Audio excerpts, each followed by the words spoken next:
33 Days to Eucharistic Glory, written by Matthew Kelly, narrated by Matthew Kelly and Alexander Salamat. Week 1, the Eucharist and the Pilgrim. Just passing through, Day 1. This is the day the Lord has made. Let us rejoice and be glad. Psalm 118, verse 24. For thousands of years, men and women of every age, race, and culture have sought to understand the meaning of life. The people of our own time are no different. Throughout history, scientists and philosophers, theologians and artists, politicians and social activists, monks and sages, and men and women from all walks of life have discussed and debated many questions in the quest to discover the meaning of life. And while their discussions have been many and varied, all of humanity's searching for answers can be arranged under 5 questions. These are the 5 questions that humanity has been asking consciously and subconsciously since the beginning of human history. Although we may be unable to articulate them, you and I are constantly asking these questions in our daily lives, whether we are aware of it or not. Our whole existence is a searching to answer these 5 questions. We seek the answers to these questions directly and indirectly every day, and how we answer these questions determines the shape, form, and direction that our lives take. These are the 5 questions every heart longs to answer. 1. Who am I? 2. Where did I come from? 3. What am I here for? 4. How do I do it? 5. Where am I going? Our journey together will answer these questions. It will be a journey from confusion to clarity, a journey from chaos to order.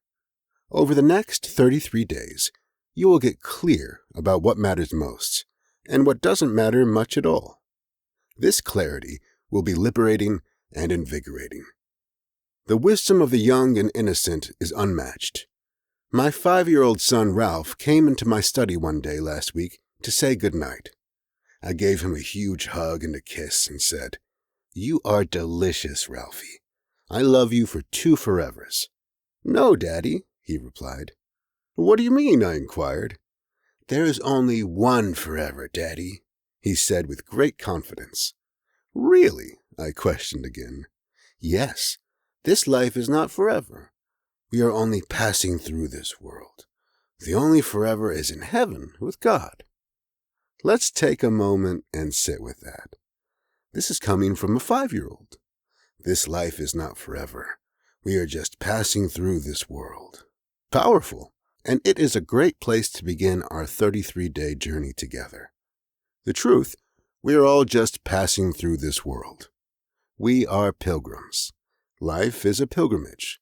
It is a sacred journey toward a very specific destination. But we forget this, or have never been taught it, or we get distracted and fall into thinking we are tourists. We aren't. We are pilgrims. For thousands of years, men and women of all faiths have been making pilgrimages. These sacred journeys are powerful experiences that people make in search of God, His will, and His favor. Most of all, these sacred journeys remind us that life itself is a pilgrimage, and that we are just passing through this place we call Earth. Over the past 30 years, I have been exceedingly fortunate to have had the opportunity to visit many sacred sites.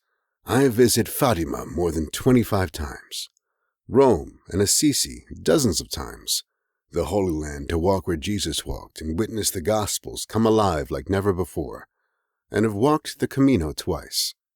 On these sacred journeys, traveling with pilgrims from all walks of life, I have witnessed thousands of people have life-altering experiences, and I have been personally transformed.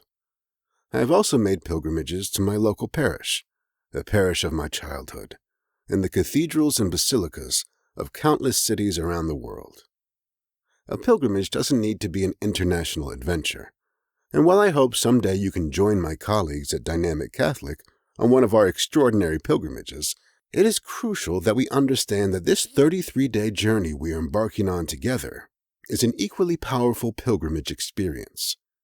When I do travel on pilgrimages with groups, I always gather the pilgrims together on the first evening, after a long day of travel, to focus their hearts on two thoughts. This is the first.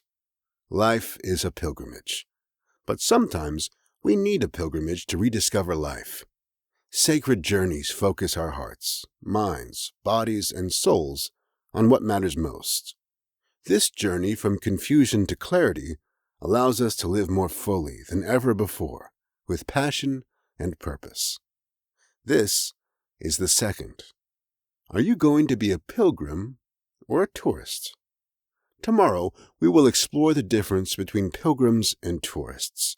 Today, let us be mindful that we are setting off on a journey together, a journey to the Holy of Holies, to the soul of Christ, to Eucharistic glory.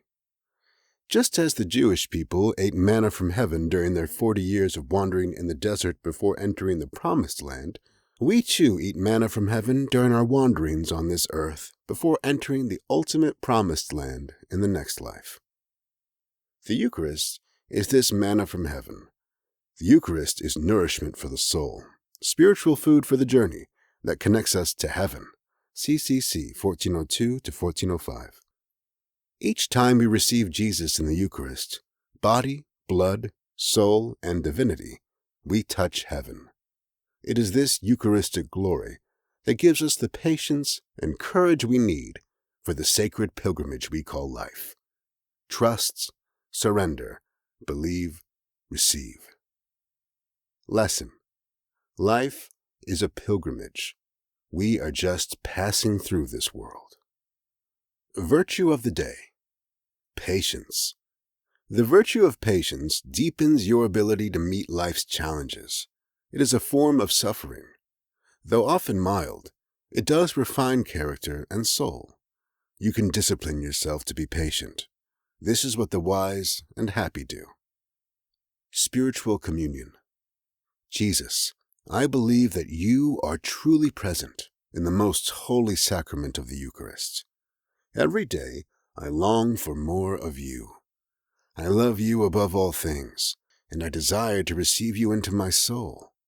Since I cannot receive you sacramentally at this moment, I invite you to come and dwell in my heart. May this spiritual communion increase my desire for the Eucharist. You are the healer of my soul.